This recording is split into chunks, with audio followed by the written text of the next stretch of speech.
శ్రీనివాస్ గారు బాలరాజ్ గారు మాట్లాడుతూ చాలా స్పష్టంగా చెప్పారు. వారు మాట్లాడుతూ రైతుల గురించి ఎక్కడ మాట్లాడలేదని చెప్పి వారు మాటల్లో మనం విన్నాం కదా.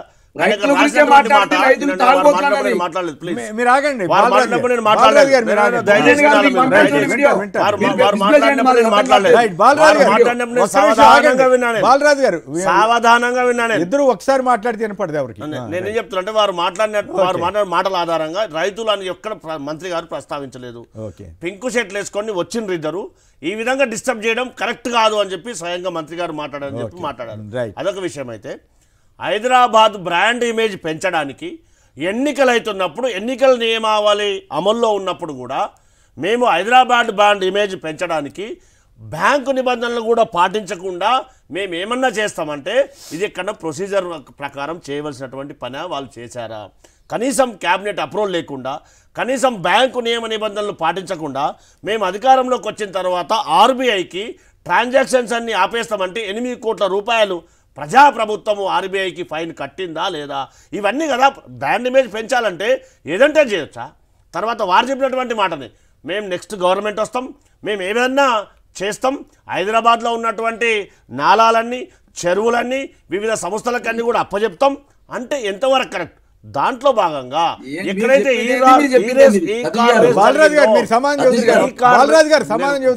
శ్రీనివాస్ గారు ఈ కార్ రేస్ జరిగిందో 55 కోట్ల రూపాయలు బ్యాంకు నిబంధనలకు వ్యతిరేకంగా ట్రాన్సాక్షన్ జరిగినాయో, ఎక్కడైతే వారికి బాండ్స్ రూపంలో నిధులు వచ్చినాయో అవి వాస్తవం కాదా? దాంతో పాటుగా ముఖ్యంగా మనం ఆలోచన చేయాలి. టిఆర్ఎస్ పార్టీ మీకు కూడా ఇచ్చారంట కదా. వారు మాకు ఇచ్చారని చెప్పారు కదా, వారికి ఎంత మొత్తంలో వచ్చినాయి కూడా చెప్పుకోవాలి కదా, ఏ విధంగా వచ్చాయో కూడా ఆలోచన చేయాలి కదా. తప్పకుండా చెప్పాలి కదా. దాంతో పాటు పాయింట్ చెప్పారు బీఆర్ఎస్ నాయకులు.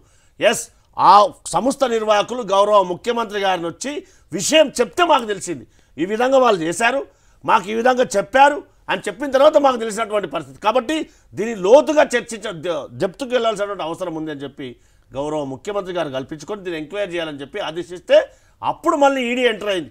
ఈడీ ఎంటర్ అయ్యి దాన్ని ఎంక్వైరీ చేయడానికి ఛార్జ్ షీట్ వేయాలంటే మళ్ళీ గవర్నర్ గారు ఆమోదం తీసుకోవడానికి ఇన్నాళ్ళు పట్టింది.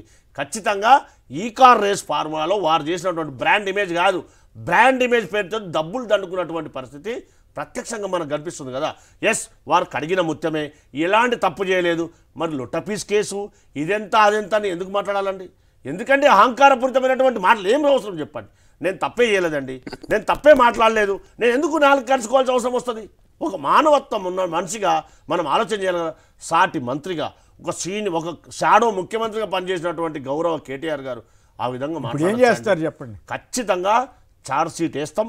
ప్రభుత్వం ప్రజాధనాన్ని వారి సొంత డబ్బు కాదు, ప్రజాధనం ఏ విధంగా వృధా అయింది, అది ఏ విధంగా మనీ లాండరింగ్ జరిగిందో ఖచ్చితంగా అయింది. కాబట్టి మేము భారతీయ జనతా పార్టీ ఎన్డీఏ ప్రభుత్వం ఎవరితో కుమ్మక్కైన మొన్నదాకా మీరు కాంగ్రెస్ బీఆర్ఎస్ కుమ్మక్కైందని బీజేపీ వాళ్ళు అన్నారు, వాళ్ళేమో బీజేపీ కాంగ్రెస్ కుమ్మక్కైందని వాళ్ళు అంటారు. శ్రీనివాస్ సార్ గారు స్ట్రేట్ క్వశ్చన్, మేము ఛార్జ్ షీట్ కోసం ఎప్పుడు అప్పీల్ చేసినాం గౌరవ గవర్నర్ గారిని, ఎన్ని రోజులకు వచ్చిందో, ఎందుకు డిలే అయిందో వారు సమాధానం చెప్పాలి. ఎక్కువ మాట్లాడితే మీనింగ్లెస్, వాల్యుబుల్ టైం ఈ వీక్షకులందరూ కూడా కన్ఫ్యూజ్ అవుతారు, వీళ్ళు అర్థం లేని మాటలు మాట్లాడుతున్నారని చెప్పి కూడా వాళ్ళు కూడా ఆలోచన చేస్తారు. ఎందుకు డిలే అయిందో వారే సమాధానం చెప్పాలి. ఎప్పుడైనా ఏదైనా ఫైల్ పోయినప్పుడు కానీ ఇందాకనే మాట్లాడినా మనం రాజ్యాంగబద్ధ సంస్థలు ఏది కూడా డిలే చేయకుండా రిమార్క్స్ చేయాలి. నాకు డౌట్, జూబ్లీహిల్స్ ఉప ఎన్నిక అయిన తర్వాత బీజేపీ వాళ్ళు ఏమన్నా కావాలని బీఆర్ఎస్ని ఇబ్బంది పెట్టడం కోసం చేశారనుకోవాలా, లేదా కాంగ్రెస్కి ఉపయోగపడాలని చేశారా, లేదు ధర్మబద్ధంగా చేశారా? మరి ధర్మబద్ధంగా చేశారా లేదా భారతీయ జనతా పార్టీ కానీ రాజ్యాంగబద్ధ సంస్థలు అయినటువంటి వారే సమాధానం చెప్పాలి. మేమేం చెప్పగలుగుతాం? అరెస్ట్ దాకా వెళ్తారో ఛార్జ్ షీట్ వేసి ఖచ్చితంగా చట్టం ఏ పని చేయాలో ఆ పని ఖచ్చితంగా ప్రొసీజర్ ప్రకారం మేము ప్రొసీజర్ ప్రకారం ప్రజాధనాన్ని వృధా చేశారు కాబట్టి దాన్ని రక్షించవలసిన బాధ్యత చేస్తాం. కేఎస్ గారు, నేను ఒక ఆరోపణ చేస్తా ఉన్నాను. రామోజీ ఫిలిం సిటీలో ఉపరాష్ట్రపతి గారు, ఈ రాష్ట్ర గవర్నర్ గారు, కిషన్ రెడ్డి గారు, బండి సంజయ్ గారు, చంద్రబాబు నాయుడు గారు, రేవంత్ రెడ్డి గారు ఎప్పుడైతే రామోజీ ఎక్సలెన్స్ అవార్డు కార్యక్రమంలో పాల్గొన్నారో ఆ రోజు రేవంత్ రెడ్డి గారు స్పీచ్ వినండి, మీరు నేను పంపిస్తాను. ఏమని మాట్లాడారు? రాష్ట్ర ప్రభుత్వాలకు గవర్నర్లు సహకరించాలి అంటే ఏం జరిగింది మిలాఖతు? ఎవరు చెప్తే చేసిరు మీరు? సతీష్ గారు మీ మాయ మాటలు ఎవరు నమ్మరు? బీజేపీతో ములాఖత్ అయింది, రాష్ట్ర బంధం మీద అర్థమవుతుంది. మీరు ఒకవేళ సార్ ఇలా హైదరాబాద్ బ్రాండ్ ఇమేజ్ పెంచుతారు కాదంటున్నారు సార్, ఎక్కడైనా అవినీతి జరిగిందా? ఎక్కడైనా కేటీఆర్ గారి జేబులో పైసలు వెళ్ళాయా సార్? కాంగ్రెస్ పార్టీ కూడా దేనికో అనే సంస్థ బాండ్లు ఇచ్చింది సార్. 2022 ఏప్రిల్ 8వ తారీఖు నుంచి 11 మధ్య కాంగ్రెస్ పార్టీకి సుమారు 90 లక్షల రూపాయల కాంగ్రెస్ పార్టీకి బాండ్లను ఇచ్చింది సార్. మరి దీని ఏమంటారు సార్? మరి దాన్ని ఏమైనా అవినీతి అన్నారా? మరి దాని నీకు ఒక న్యాయం, బీఆర్ఎస్ కో న్యాయం ఉంటుందా? బీజేపీ పార్టీకి కూడా 2022 అక్టోబర్ 8న 2 కోట్ల విలువైన బాండ్లను ఆల్రెడీ చెప్పారు. అది అయితే నా పాయింట్ ఏమంటే కాదు బాలరాజు మీరు ఒక ఇంట్రెస్టింగ్ పాయింట్ లేవనెత్తారు. రామోజీ ఫిలిం సిటీలో ఉపరాష్ట్రపతి గారు స్వయంగా గురు శిష్యులని చంద్రబాబు గారిని రేవంత్ రెడ్డి గారిని ఉద్దేశించి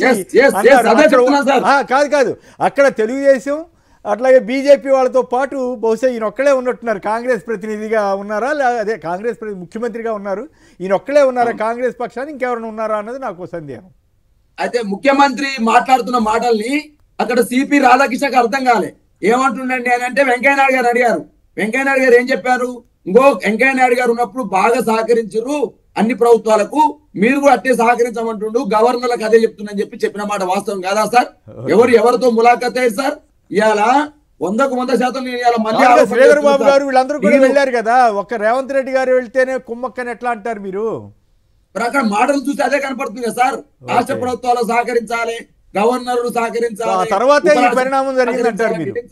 అంటే మీ పంపిన కేసుని ఆమోదించమనా, కేటీఆర్ గారిని అరెస్టుకు అనుమతి ఇవ్వమని అడిగినట్ట దాంట్లో మీరు?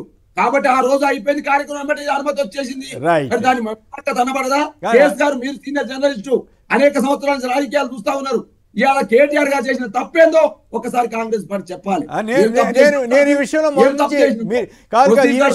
ఈ విషయంలో నా అభిప్రాయం అయితే ఇది అసలు పెద్ద కేసు కాదు, కానీ అనవసరంగా దీన్ని ఒక ఇష్యూ చేశారేమో అనేది నా వ్యక్తిగతమైనటువంటి అభిప్రాయం. ఎందుకంటే ఏ మంత్రి కూడా నా అనుభవంలో ఒక మంత్రి నేను హైదరాబాద్ కోసం చేశాను, నేనే చేశాను, నేనే బాధ్యుడని చెప్పిన బహుశా ఏకైక మంత్రి కేటీఆర్ అవుతారు. అది తర్వాత కేసు రూల్స్ ప్రకారం ఏం జరుగుతుంది అది వేరే విషయం. బట్ నా ప్రశ్న ఏమంటే ఇప్పుడు నిజంగానే కుమ్మక్కు రాజకీయం అని అంటున్నారు వారు ఒకటే పార్టీ అధ్యక్షులు ఉన్నటువంటి బీఆర్ఎస్ పార్టీ నాయకులు ఉద్యమ సమయంలో లక్ష నాంగలు పెట్టి దుంతా అని చెప్పారు రామోజీ బ్రిడ్జిని. మరి ఎందుకు దున్నలేరండి? ఎందుకు ప్రేలాపనలు వేలారండి? ఎందుకు ప్రజలను తప్పుతో వీటిగా మాట్లాడారు? నమో సిటీకి పోయి నమో నారాయణ అని మాట్లాడినటువంటి వాళ్ళు అంటే పూటకో మాట మాట్లాడుతున్నటువంటి వాళ్ళు వారా కాదా? అంటే ఈ విధంగా డైవర్ట్ చేసినటువంటి మాటలు మాట్లాడడం సమంజసం కాదు.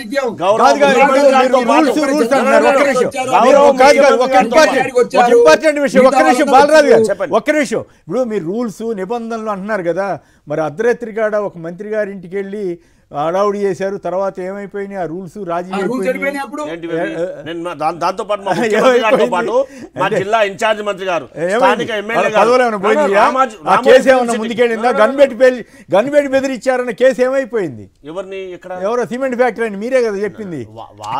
మరి రూల్స్ అనేది మీకు కావాలి అంటే ఆ పార్టీ ఈ పార్టీ అని కాదు, రాష్ట్రాల్లో ప్రొసీజర్ ప్రకారం కేసు వెళ్ళారా లేదా?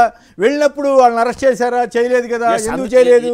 దానికి ఎవిడెన్స్ కావాలి కదా. ఎవిడెన్స్ లేకుండానే పోలీసు వాళ్ళు అర్ధరాత్రిగా ఎవరున్నారని వెళ్ళారు?